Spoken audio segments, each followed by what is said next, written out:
Everyone thinks an acquisition is the ultimate finish line for a startup founder. You built a business, you sold the company for $50 million, you pop the champy, you retire. But the truth is, you can sell your life's work for $50 million and legally walk away with absolutely nothing.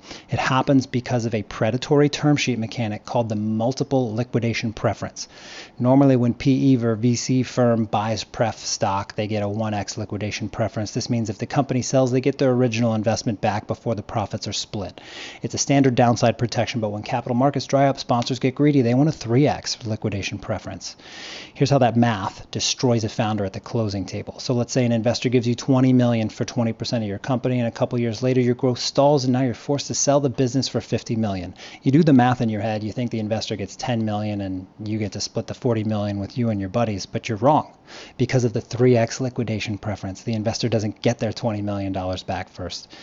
They legally are entitled to 3 times their original investment before a single dollar flows down to the common stock, aka the founders.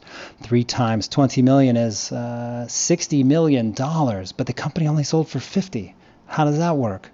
Well, it means the investor takes the entire 50. The founder, the employees, the early team, they get 0.